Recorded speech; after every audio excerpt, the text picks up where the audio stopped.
Le succès. Le succès n'exige pas la vitesse. Il demande de la lenteur. Tant de gens aujourd'hui sont pressés de réussir. Ils veulent gagner cette chiffre en 12 mois, même s'ils n'ont aucune compétence commercialisable, aucun réseau et aucun sens aigu des affaires. Ils veulent construire leur corps de rêve en 12 semaines, même s'ils n'ont pas mis les pieds dans un gymnase depuis des années, et ne comprennent pas vraiment l'état actuel de leur corps. Ils veulent trouver par magie, l'homme ou la femme de leurs rêves, même s'ils sont eux-mêmes complètement inséparables, et n'ont aucune compétence sociale. Et je comprends. Les êtres humains sont intrinsèquement impatients. Mais la grande ironie du succès, dans n'importe quel domaine de la vie, c'est qu'une approche trop axée sur la vitesse vous obligera à aller plus lentement. Essayez d'accomplir trop de choses trop rapidement, ou changer trop d'aspects de vous-même et de votre personnalité en un laps de temps trop court, peut nuire à vos résultats. Vous ne me croyez pas ? Examinons ensuite 2 exemples, semi-hypothétiques. Premier exemple, Speedy Sam.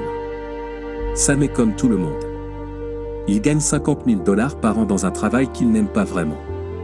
Il n'est pas gros, mais il n'est pas en grande forme et a probablement entre 7 et 9 kilos qu'il pourrait perdre. Il sort avec Sally de la comptabilité mais leur relation est au bas niveau, et il ne ressent pas l'étincelle ou la connexion qu'il aimerait vraiment. Après avoir assisté à une conférence sur la croissance personnelle, qu'il a payée à crédit, il rentre à la maison et il est au top. Il est prêt à changer sa vie et il est prêt à le faire maintenant. Alors il fait un plan et décide d'agir. Il décide qu'à partir de demain, il va faire de l'exercice 5 jours par semaine pendant 1 heure par jour. Ne manger que des aliments entiers. Cesser de fumer la cigarette et la marijuana. Travailler pendant 5 heures à ses revenus secondaires. Faire une soirée romantique avec Sally 1 fois par semaine, et faire l'amour tous les jours, au lieu d'1 fois par semaine. Méditer tous les jours. Écrire dans son journal pendant 30 minutes par jour. Lire quelques minutes de documentation sur la croissance personnelle. Se réveiller à 5 heures du matin, 3 heures avant son réveil normal.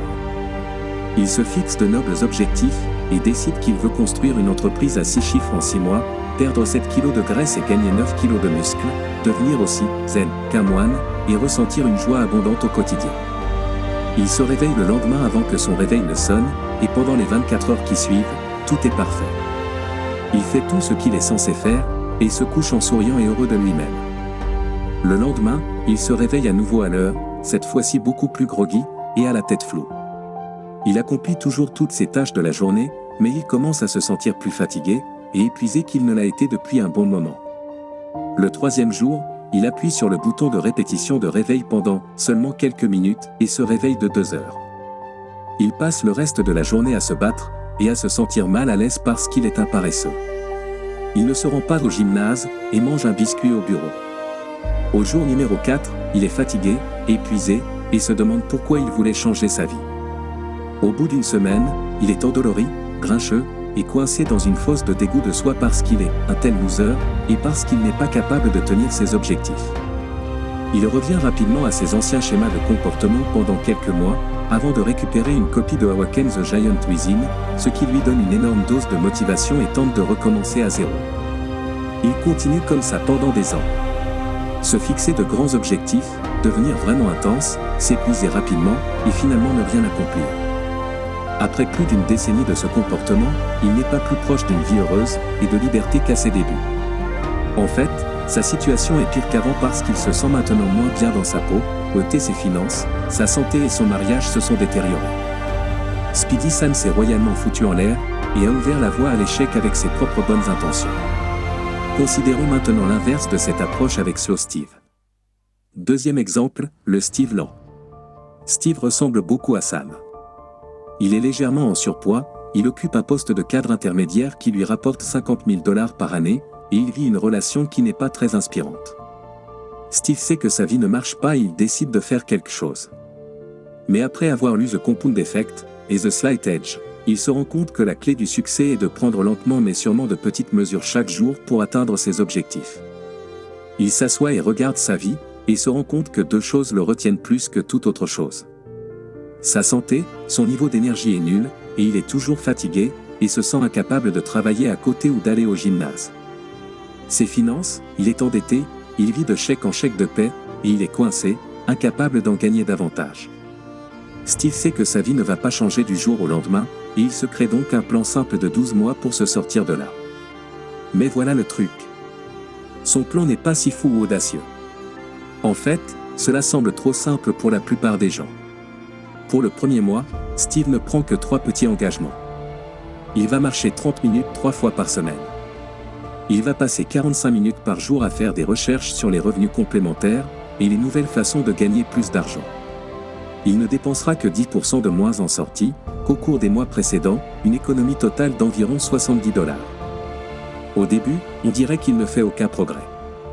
Il ne perd que 1 kilo au cours du premier mois, économise 70 $ dans son coffre de guerre et réduit le nombre de ses options potentielles à 3. Puis, le mois suivant, il ajoute 3 nouveaux changements. Il s'engage à aller au gymnase 1 fois par semaine et à faire un entraînement corporel complet. Il s'engage à appeler des freelances propriétaires de petites entreprises dans les 3 domaines de revenus complémentaires potentiels et à leur poser des questions sur ce qu'ils font et comment ils le font. Il va sortir 2 fois avec sa copine et payer ses sorties en dépensant moins d'argent en vêtements. Encore une fois, il n'y a pas beaucoup de changements perceptibles. Il perd quelques kilos de graisse de plus, n'augmente son niveau d'énergie que de 10% et ne gagne toujours pas d'argent.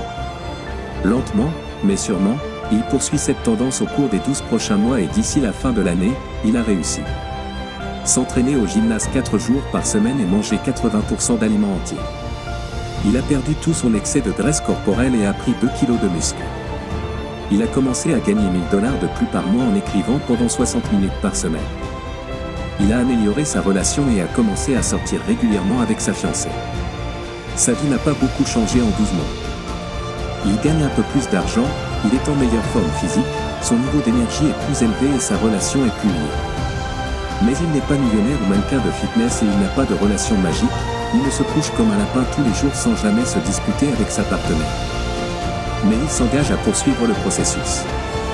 Il s'écoule encore 12 mois et un autre et un autre et un autre. Au bout de 5 ans, sa vie est complètement méconnaissable par rapport à la vie qu'il menait auparavant.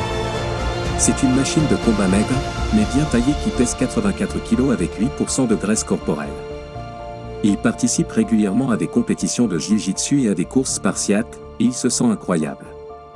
Il a quitté son emploi, et gagne 150 000 $ par année à titre de consultant en marketing, et il est sur le point de publier son premier livre. Il est marié et heureux, se sent profondément lié à sa femme et a une vie sexuelle exceptionnelle. Il a mis un pied devant l'autre, et a tout changé. 5 autres années s'écoulent et maintenant, Steve est un spécialiste du marketing de renommée mondiale qui gagne plus de 3 millions de $ par année. Il a une marque personnelle en herbe, 3 livres à succès, des dizaines de milliers de dollars de revenus passifs et une carrière qu'il adore. Son corps est une arme et il est en meilleure forme que les gars qui ont 10 ans de moins que lui. Sa relation avec sa femme est une force dans sa vie, et passer du temps avec elle le rajeunit et l'inspire, au lieu de le drainer. En d'autres termes, Steve est un dur à cuire. Mais il n'y est pas arrivé du jour au lendemain.